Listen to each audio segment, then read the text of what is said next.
Welcome to this episode. I want to discuss something a lot of Nigerians suffer from. And I've discussed a part of this in one of my earlier episodes when I discussed the entitlement syndrome. I learned this from one of the faculties or facilitators in one of the courses I took at a time, where I learned about cultivation of relationship.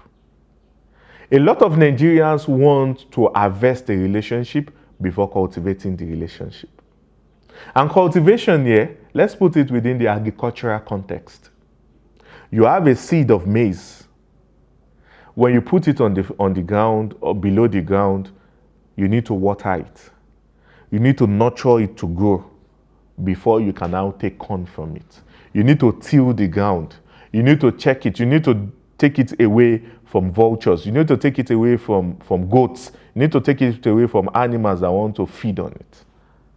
That is the way relationships also work. The day you meet somebody isn't the day you should propose something to that person that will benefit you. You need to cultivate that relationship. Cultivation is so key that if you cultivate at the right time, you cultivate with the right things, the things you harvest will also come in multiple folds.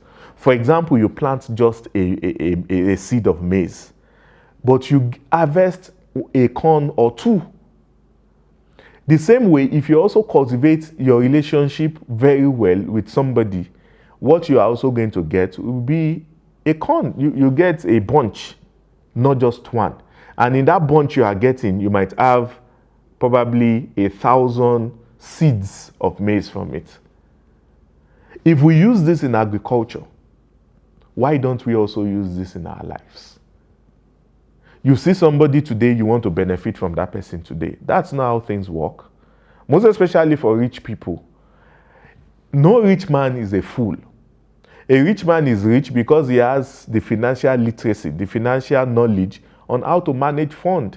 And one of the things you see with very stupendously wealthy people is that they have eyes to see talent. They have eyes to see what a culture in Nigeria we call the inner eye. They have inner eye to see through what you are bringing to them, because 1,000 of people like you want to serve them. So if you are not genuine, they know those who are genuine. If you are not original, they know those who are fake. So the next time you fall into the arms of somebody you think might benefit you in the future, don't look at what I can gain from this man first. The first thing you should do is for you to look at, how can I serve this man? You need to serve before you'll be rewarded. But a lot of us want to be rewarded before we serve. And that's a very big problem in Nigeria. I don't know of other countries, but a lot of Nigerian youth they don't want to serve, they just want to get rewarded. And the reward is a compensation for service. Reward is a compensation for service, and you need to understand this. So you need to cultivate a relationship. For example, let's take for instance, let me even cite an example with you. The current Attorney General of the Federation, SAN, Malami, when he was in Kano and he had his law chamber, from his own home state, someone called him. I have 2 graduates of lawyers with me here. They don't have any job. Should I send them down to your chambers in Kano?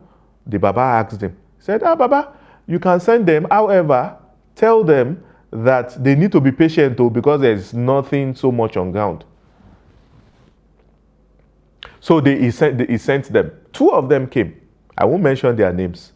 2 of them got to his place. They started working. I think he started paying them 20,000 naira as their stipend for them to sustain themselves. So when it was time for Eid, the Ileya festival, one of them said he's going home for Ileya. He went home. It was tough for the 2 of them, but he went home. The other one stayed. That one that went home later called this one that was here that, you better come, that man is just using us, so you will just suffer for nothing. He even went to the man, that the Baba that helped them to call the SAN, Malami. He told that one, we are suffering there, we better call this one. It's better we come and suffer at home here than to be suffering in Kano. But this one that was here said, I'm not going back to that place. I will stay here. I know I'm suffering currently because of the money I'm receiving is just a stipend. However, I'm learning my work. I'm learning how to be a lawyer. I'm learning how to win a case, and I'm getting better. And this is the major reason why I even came here in the first place. Because Malami, whether you like it or not, is one of the best lawyers you find in Nigeria. So this kept on coming. Then later on, the owner of the chamber, Malami himself, SAN, heard what has happened. So he called him. Oga, this is my boy. Won't you go and join your friend? Because we learned your friend is no longer coming. Because we don't have much to pay you guys for now. He said, no, sir. I am learning the art of being a lawyer, and that is a motivation for me to remain here. So Malami was happy that this one is the person I've been looking for. What was he doing then? He was serving. By the end of that month, you know how much his salary became? His salary became 450,000 naira per month. From 20,000 naira, Malami started paying him 450,000 naira. You know what Malami was trying to check then? He was trying to check loyalty. How loyal this person will be. And when he discovered that this person was loyal, immediately he gave him the actual amount he was supposed to be receiving, or the actual amount he wanted to pay him. After some months or a few years, he had transformed the chambers. This young man had transformed the chambers.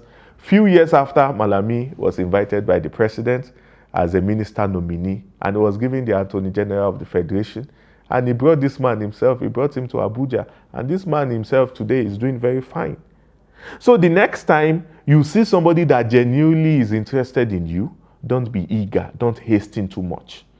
I know one of the fixations in our minds is we want to drive Range Rover today, you want to drive Bugatti, just be patient. Life itself, there are some things you cannot achieve by getting in a hurry. And one of the funny analogies that is given is, no matter how impatient you are, even if you like impregnate 9 women at once, you won't have a child after a month. So you need to be patient. Even if you need a child, that child will spend like 6, 7, 8, 9 months at least before you can have that child. So you need to be patient. You need to find time to cultivate relationships.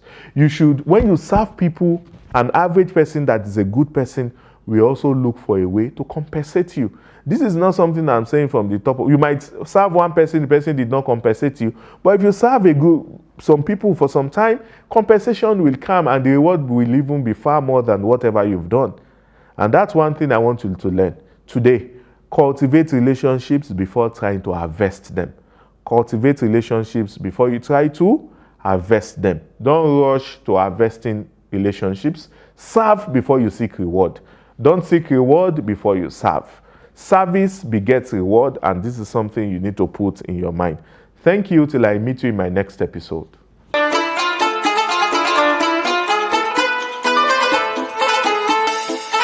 Ramadan Mubarak.